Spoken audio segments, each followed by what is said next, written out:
What if I told you that in 1867, an entire village of 400 people vanished in a single night, leaving behind only empty plates, worn dancing shoes, and the lingering smell of rotting meat?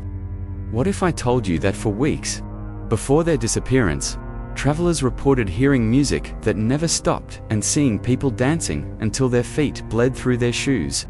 Today, we're diving into one of history's most disturbing mysteries, a story so bizarre that most historians refuse to acknowledge it exists. This is the tale of Melodia, a remote village in the mountains of Romania that danced itself into oblivion. But before we begin, I need to warn you. What you're about to hear isn't just another ghost story or urban legend.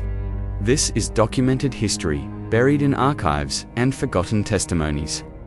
The evidence is real, the witnesses were real, and what happened in Melodia challenges everything we think we know about human nature and the limits of obsession. In the winter of 1866, Melodia was like any other mountain village, struggling through harsh times. The crops had failed for the third consecutive year. Children were dying of hunger, and the bitter cold claimed the elderly one by one. The villagers had given up hope. That is, until the stranger arrived. Nobody remembered his name, but everyone remembered his violin. Crafted from wood so dark it seemed to absorb light, the instrument produced sounds that didn't just reach your ears but crawled into your very soul.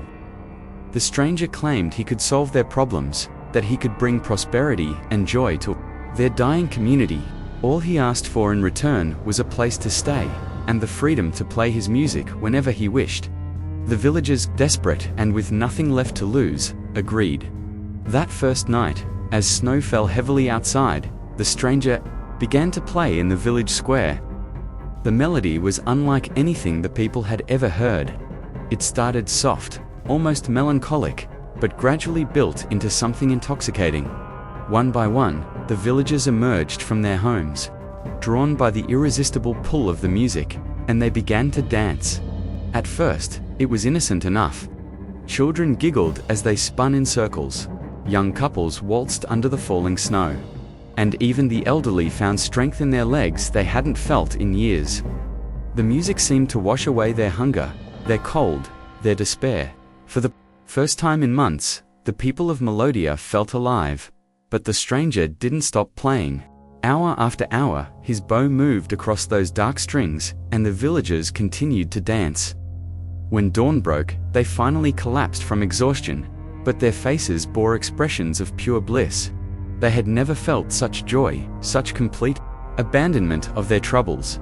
The next evening, the stranger played again, and again, the entire village danced until sunrise. This time, a traveling merchant passing through witnessed the spectacle. In his journal, which was discovered decades later, he wrote, "I have never seen such wild abandoned men, women, and children. Moved as if possessed, their eyes rolled back in ecstasy, dancing on feet that had begun to bleed through their shoes. Yet they seemed oblivious to pain, lost in the rhythm that never ceased." By the third night, word had begun to spread to neighboring villages about the miraculous transformation of Melodia. Travelers would make detours just to witness the nightly dancing. They described tables overflowing with food that seemed to appear from nowhere, wine flowing freely, and the most beautiful music they had ever heard. Many visitors were so enchanted that they joined the dance, abandoning their journeys to remain in the village.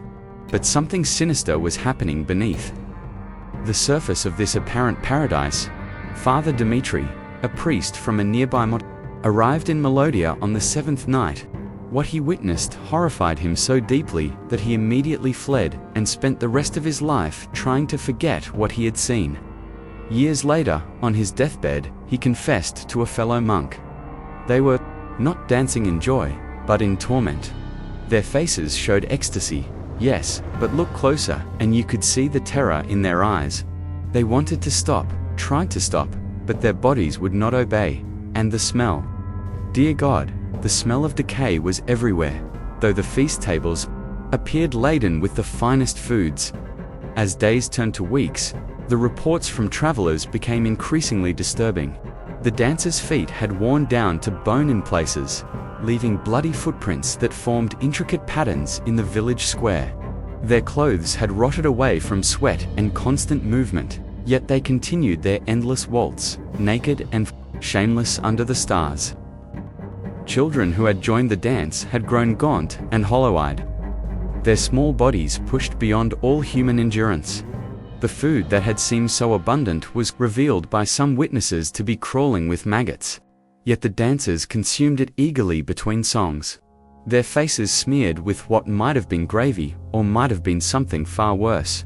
The wine they drank had turned black and thick, staining their teeth and lips a permanent dark purple. Most disturbing of all was the realization that new dancers were joining every night. But the number of people in the square never seemed to increase. Where were the earliest dancers going? On the 42nd night, a military patrol was sent to investigate the reports that had been flooding in from the region. Captain Vasil Popescu led 12 men into the mountains, following the sound of music that could be heard from miles away. His official report, filed with the Romanian authorities, provides our most detailed account of Melodia's final hours. The patrol arrived at midnight to find nearly 600 people dancing in the village square and spilling into the surrounding streets. But these were not the joyous celebrations described by earlier witnesses. Captain Popescu wrote, "What we saw defied all reason and decency. Men and women moved in ways that no human body should move, their limbs bending at impossible angles, their faces twisted in expressions of simultaneous rapture and agony. Many were clearly dead, their skin grey and mottled, yet still they danced, on rotting legs that should not have supported their weight." The captain ordered his men to intervene, but as they approached the square, they too felt the pull of the music. 3 soldiers immediately broke ranks and joined the dance, tearing off their uniforms and weapons. Popescu himself reported feeling an overwhelming urge to surrender to the rhythm, describing it as a hunger more powerful than the need for food or air. Only by covering their ears and retreating beyond the village boundaries could the remaining soldiers resist the violin's call. They made camp a safe distance away and waited for dawn, hoping the music would stop as it had every other night. But this time, it didn't. As the sun rose on the 43rd day, the music continued. The dancing never paused. And then, as the morning light grew stronger, something impossible happened. The dancers began to fade, becoming translucent like smoke. The buildings of the village started to crumble, not from age or damage, but as if they were dissolving into the very air.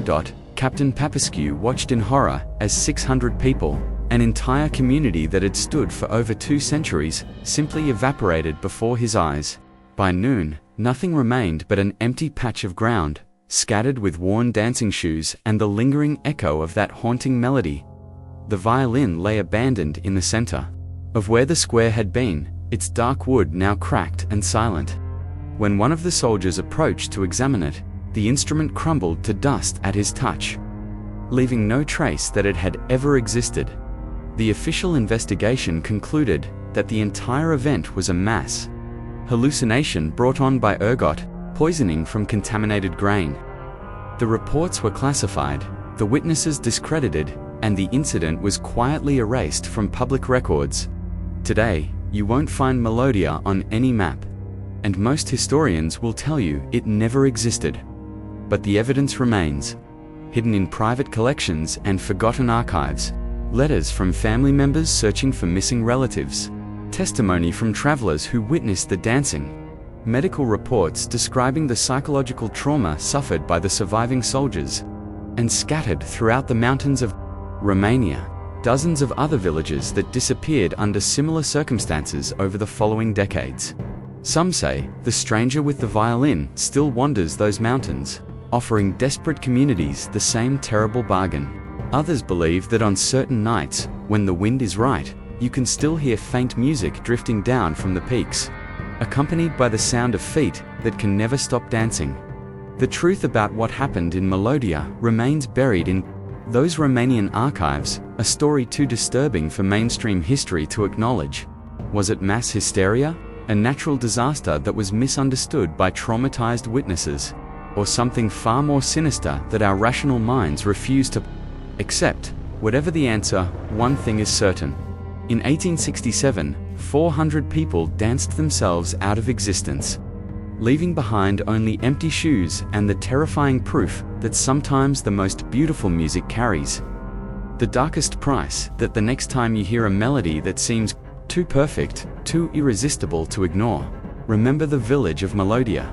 Remember that some dances, once begun, can never truly end. And ask yourself, when the music starts, will you have the strength to walk away? Because in the mountains of Romania, they say the dancing never really stopped. It just moved somewhere. We can't see it, waiting for the next group of desperate souls to hear that first fateful note. Sweet dreams.